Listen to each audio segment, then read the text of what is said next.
Bonjour chers amis, parlons des problèmes de Skoda Yeti. La Skoda Yeti est généralement un véhicule robuste et relativement fiable, mais lors du choix d'une demi-voiture, il faut tenir compte de la conduite et de l'origine, la façon dont le véhicule a été utilisé. De nombreux véhicules ont été surchargés par la conduite hors route, ce qui, bien sûr, a un effet négatif sur l'état général. De tels véhicules cachent divers dommages ou une usure excessive de l'embrayage et du châssis. Pour les moteurs à essence, il est nécessaire de vérifier ou de changer la distribution, chaîne ou courroie, ainsi que de vérifier l'usage pour lequel le véhicule a été utilisé. Pour les moteurs à essence, injection directe et indirecte, il est conseillé de ne pas négliger le remplacement des bougies. Au fil du temps, la bobine s'abîme, ce qui entraîne un travail irrégulier sur les petits cylindres. Pour les moteurs à injection indirecte, il est recommandé de remplacer les bougies tous les 60 000 km, sur les moteurs TSI et FSI tous les 50 000 km, avec des déplacements plus fréquents en ville tous les 40 000 km.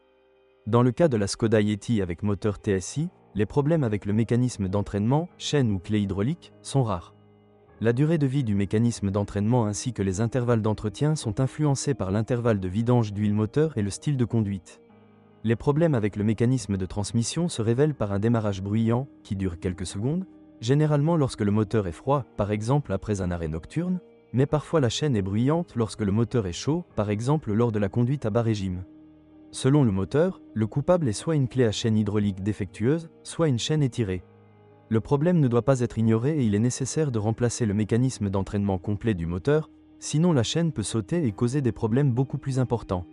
Selon le type de moteur, les problèmes d'entraînement se manifestent par un voyant d'avertissement mille brillant, diagnostic moteur, démarrage plus difficile, puissance réduite ou consommation plus faible. Selon le type de moteur, le fabricant a modifié le mécanisme d'entraînement du moteur en 2011 et 2012. La plupart des problèmes de propulsion ont été résolus pendant la période de garantie, mais de nombreux moteurs, en particulier ceux qui sont moins utilisés, peuvent encore présenter un problème de propulsion. S'il n'est pas possible de retrouver l'historique d'entretien ou si la chaîne d'origine est présente dans le moteur, il est conseillé de remplacer le mécanisme d'entraînement par des composants modifiés. Les moteurs TSI présentent un dépôt de suie plus important, soit dans le moteur lui-même, soit dans le collecteur d'admission. Une production accrue de suie dans le compartiment moteur indique généralement des intervalles de vidange d'huile plus longs. Il en résulte une diminution progressive de la puissance du moteur, une baisse des performances du moteur, ainsi qu'un risque de surchauffe des soupapes, une usure accrue du turbocompresseur ainsi que du moteur lui-même. Par conséquent, il est recommandé de changer l'huile au maximum tous les 15 000 km par an, avec plus de véhicules utilisés, bien sûr, des intervalles de vidange d'huile plus courts. Faites attention à la qualité du carburant, ajoutez de temps en temps de l'essence avec plus d'octane, au moins 98, ou ajoutez régulièrement, au moins une fois tous les 3 à 5 000 km, un additif pour essence. En particulier, si l'entretien est négligé ou si les intervalles d'entretien sont prolongés au-delà de 15 km, les poussoirs hydrauliques peuvent se boucher. Ce problème se traduit progressivement par une diminution de la puissance du moteur, des oscillations au ralenti, une perte de pression du moteur qui s'ensuit, des dommages aux soupapes, une usure excessive de l'arbre à cames et une augmentation de la consommation d'huile.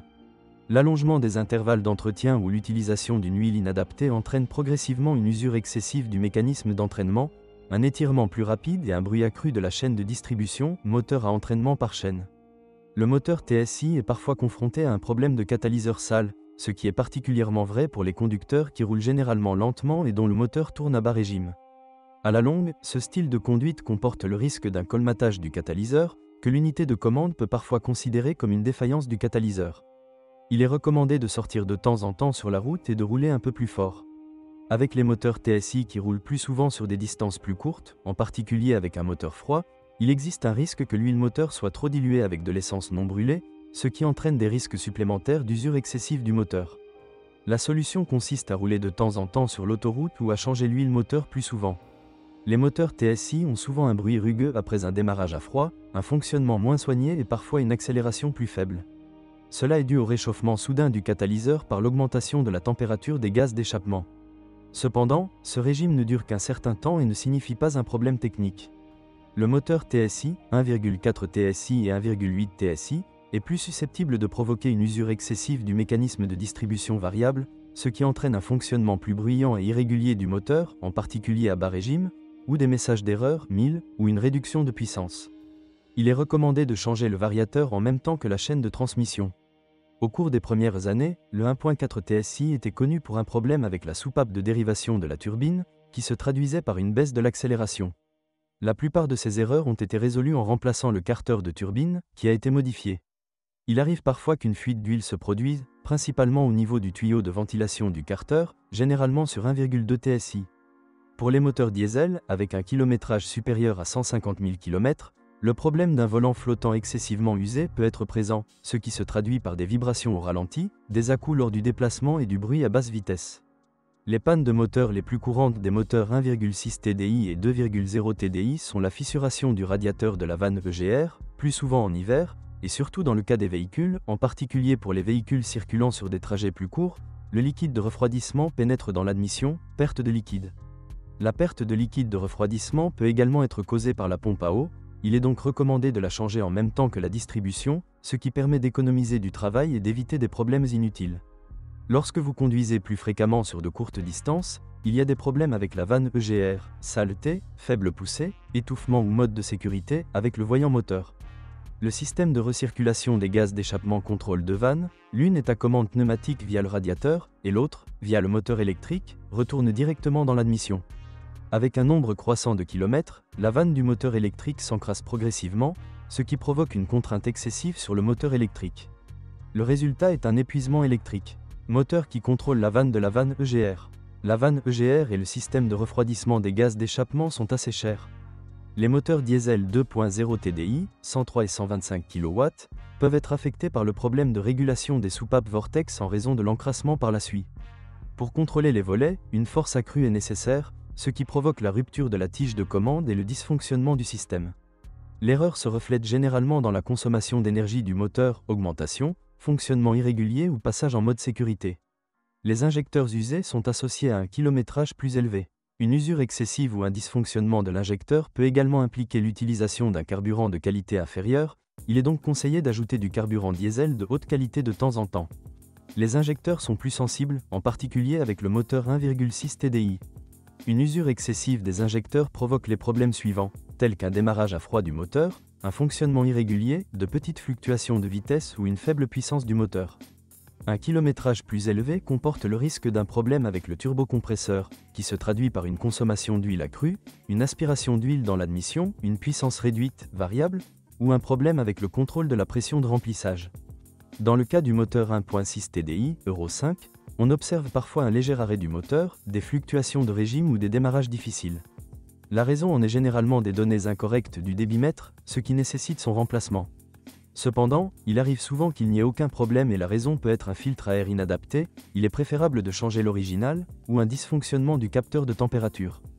Les problèmes avec le filtre DPF ne se produisent généralement qu'après un kilométrage élevé, généralement plus de 250 000 km, et s'ils se produisent parfois, ils sont généralement le résultat de trajets fréquents sur des trajets plus courts lorsque la régénération est insuffisante et que le filtre s'encrasse progressivement. Bien entendu, l'état du moteur lui-même, en particulier le système d'injection, l'EGR, la turbine, l'usure de la culasse, soupape et du piston, cylindre, affectent également la durée de vie du DPF. Les problèmes avec le système DPF sont généralement signalés au moyen d'un voyant lumineux, faisant passer le moteur en mode sécurité. L'approche de la fin de vie du filtre DPF se manifeste généralement par une fréquence de régénération accrue avec une légère augmentation de la consommation moyenne. Dans le cas d'un véhicule équipé d'une transmission DSG à 6 vitesses, la transmission doit être correctement vérifiée. Les changements de vitesse doivent être silencieux ou durs dans les deux modes, automatique et manuel, même à grande vitesse. De plus, les trajets doivent être aussi fluides que possible et sans vibrations excessives. Il est également important de vérifier soigneusement les rapports de démultiplication avec les leviers du volant de haut en bas. Problème avec DSG, seulement des problèmes occasionnels avec l'électronique de commande, mais assurez-vous de changer l'huile jusqu'à 60 000 km pour les versions sportives tous les 30 000 km, environ 5 litres VWG 05218-2A2 A6. La vidange d'huile est particulièrement importante en raison de la formation d'impuretés provenant des joints, ainsi qu'en raison de petites particules métalliques provenant des engrenages, qui affectent négativement le fonctionnement et la durée de vie des composants de l'engrenage. Les problèmes de mécatronique ou l'usure excessive des embrayages se produisent principalement à des kilométrages plus élevés, généralement plus de 200 000 km, ou à un style de conduite sauvage, en particulier en combinaison avec des moteurs plus puissants. Les boîtes de vitesse DSG sont très bonnes, mais les boîtes de vitesse DSG associées à des moteurs puissants et à un entretien négligé laissent des traces, et le nouveau propriétaire s'attend à des coûts de réparation coûteux. La fiabilité et la durée de vie de la boîte DSG à 7 rapports sont un peu plus faibles que d'habitude dans le cas de la boîte DSG à 6 rapports. Des problèmes occasionnels surviennent à un kilométrage de plus de 100 000 km en raison d'une surcharge de l'embrayage et d'un manque de mécatronique. Il faut également faire attention au démarrage du véhicule sans gaz lorsque le conducteur coupe le frein. Il y a un glissement accru et donc une surchauffe des articulations, ce qui affecte négativement leur durée de vie. Dans l'ensemble, il faut faire attention à cette transmission et si le véhicule a plus de 100 000 km, la fonctionnalité de la transmission doit être correctement vérifiée. Les réparations éventuelles sont très coûteuses. Le plus souvent, au cours des premières années, des problèmes peuvent survenir avec l'électronique du véhicule. Il s'agit par exemple d'un panneau de climatisation non fonctionnel, d'un haut-parleur absent, de problèmes de vitre ou de rétroviseur rabattable et parfois de problèmes avec le moteur ou l'unité de commande ABS-ESP. Un problème relativement courant du Yeti est la corrosion superficielle. Il ne s'agit pas d'une moindre qualité de protection contre la corrosion, mais de propriétés structurelles qui provoquent la corrosion superficielle. Le garde-boue est plus résistant aux cailloux, car il est protégé par un film protecteur transparent.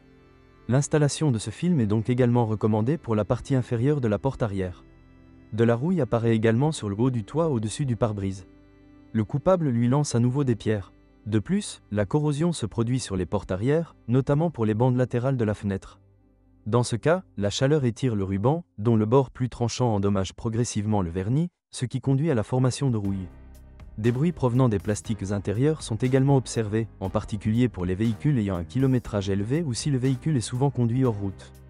Il y a également un problème de climatisation, dont le compresseur est généralement défectueux. Le châssis a une construction relativement robuste et le loufah se produit principalement dans les blocs et les épaulements solides après un kilométrage important. Tout d'abord, il est très probable que le loufah apparaisse dans les stabilisateurs transversaux avant, ce qui se manifeste par des sons en cas d'irrégularité. Plus tard, le bruit apparaît dans le bloc solide arrière de l'épaulement avant et la sphère inférieure. Le jeu dans le piège arrière se produit principalement après 200 000 km. Tout d'abord, il y a un écart dans les blocs solides, qui se manifeste par la position des roues arrière semblable à la lettre A, ainsi que par une dégradation des caractéristiques de conduite, déplacement de l'arrière lors du changement de direction. Il est également recommandé de faire la géométrie du piège régulièrement, au moins tous les 2 ans, sinon le boulon excentrique de l'essieu arrière risque de se coincer et il sera nécessaire de changer l'épaulement entier. Avec le modèle 4x4, et surtout avec les véhicules tout-terrain, il faut tenir compte des dommages mécaniques causés au châssis par la conduite sur des terrains plus exigeants, et les amortisseurs sont sujets à une détérioration plus rapide. Avec la version 4x4, le bruit provenant de l'arrière du véhicule peut se produire sur plusieurs kilomètres. Cela est dû au déséquilibre de l'arbre de prise de force. Il est généralement utile de remplacer le disque d'équilibrage, mais il est parfois nécessaire de remplacer l'arbre à cardan entier, ce qui représente une réparation plus coûteuse. Pogon 4x4 Skoda Yeti. L'avantage de Haldex est le faible coût d'entretien, car il suffit de changer l'huile tous les 60 000 km, il est donc recommandé de respecter l'intervalle d'entretien pour une durée de vie plus longue.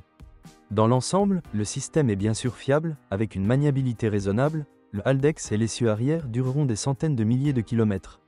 Le raccourcissement ou la destruction du Haldex se produit en raison du remorquage de remorques lourdes, d'une conduite hors route excessive, etc. À long terme, conduire avec des pneus mal gonflés est également gênant car le système est relativement sensible à la différence entre les vitesses des roues individuelles. Lors de l'achat d'une version 4x4, la fonctionnalité du système doit être testée.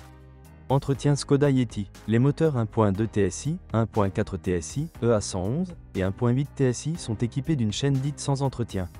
Les moteurs diesel sont équipés d'une courroie crantée dont l'intervalle de remplacement dépend du type de moteur et de l'année de production, de 180 000 à 210 000 km, soit 8 ans. En particulier en cas de déplacement fréquent en ville ou avec des accessoires, il est préférable de remplacer la courroie crantée tous les 150 000 km maximum. L'huile moteur doit varier en fonction de l'indicateur sur le tableau de bord, qui est parfois de 20 000 km et parfois jusqu'à 30 000 km. Cependant, la pratique montre que, en particulier pour les moteurs diesel et essence à injection directe, des intervalles aussi longs entraînent une augmentation du dépôt de suie, une usure excessive de certains composants et des complications ultérieures. Par conséquent, il est recommandé d'interrompre l'intervalle et de changer l'huile tous les 15 000 km. En cas d'achat d'un véhicule avec un passé peu clair, ou avec plus de 150 000 km de conduite, il est recommandé de le laver, en particulier pour les moteurs TSI, de nettoyer également le carter d'huile et les récipients d'aspiration de la pompe à huile. Les récipients d'aspiration obstrués entraînent un débit, pression d'huile de lubrification inférieure, ce qui a un effet négatif sur le fonctionnement du tendeur de chaîne hydraulique, tirage plus rapide et donc risque accru de glissement et d'endommagement du moteur, fonction de levage hydraulique limitée des soupapes, usure accélérée des soupapes et de la culasse, lubrification limitée des turbocompresseurs et du moteur lui-même, usure plus rapide.